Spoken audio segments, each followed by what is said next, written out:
The failure of the Warsaw Uprising and subsequent capitulation agreement left Warsaw almost uninhabited. The city was almost totally destroyed with no major monuments left standing. This, however, was not the end. The Home Army was in disarray and unprepared to deal with the Soviet NKVD, which subsequently took control of Poland and sent many of the former resistance fighters to the deaths in Siberian gulags. The political effect is a matter of controversy. Some claim that without the uprising, Poland would have become a Soviet republic, whilst others claim that the uprising itself was the mistake which enabled Joseph Stalin to arrange for his enemies to destroy his inconvenient allies and left Poland fatally weakened.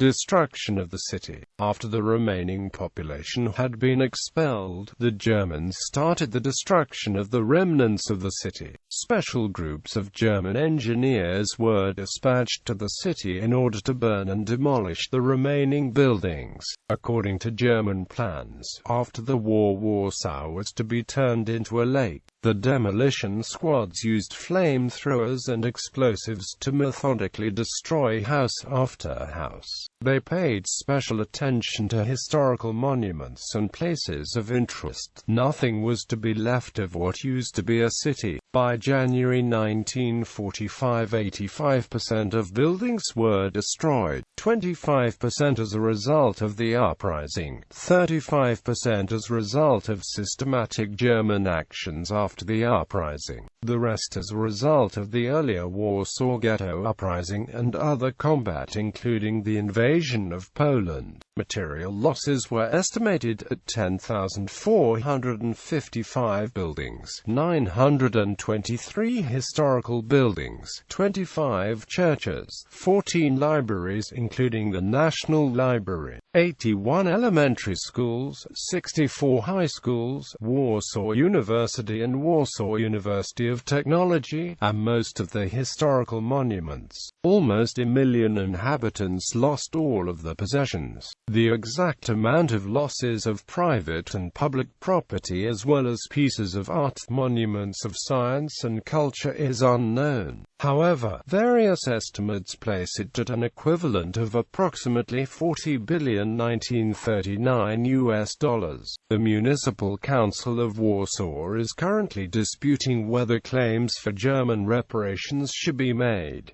People hiding in the remnants. Some people were hiding in the remnants of the city, e.g. Vladislav Sedpilman, who later wrote his memoir The Pianist, filmed by Roman Polanski. They became known as the Robinson Crusoes of Warsaw.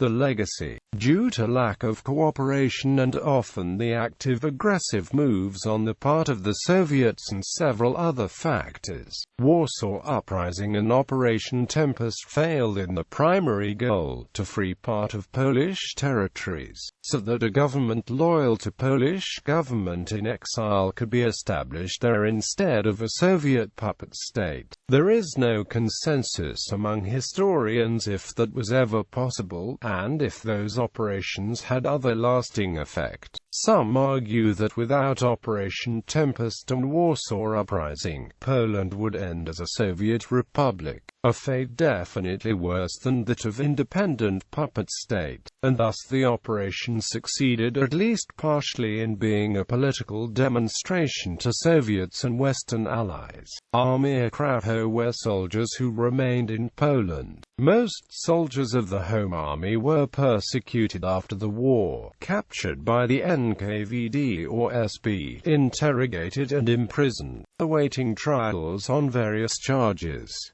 Many of them were sent to gulags or executed. Armia Krajowa soldiers who were liberated by the Western Allies. Most of those sent to POW camps in Germany were later liberated by British, American and Polish forces and stayed in the West, including uprising leaders Tadeusz Komorowski and Antoni Krusiel, who stayed in London and the United States, respectively. Some chose to return to Poland in the hope of rejoining their families. In many cases, those who returned shared the fate of their comrades who had spent their entire time in Poland. long-term effect on Communist Poland, the courage of the Warsaw Uprising, and its utter betrayal by the Soviet Union, kept anti-Soviet sentiment high in Poland throughout the Cold War. The post-war communist regime attempted to counter this sentiment with extensive propaganda that downplayed and even outright denied Soviet culpability. Nevertheless, memories of the uprising helped to inspire the Polish labor movement Solidarity, which led a peaceful movement against the communist government during the 1980s, leading to the downfall of that government in 1989 and the emergence of democracy.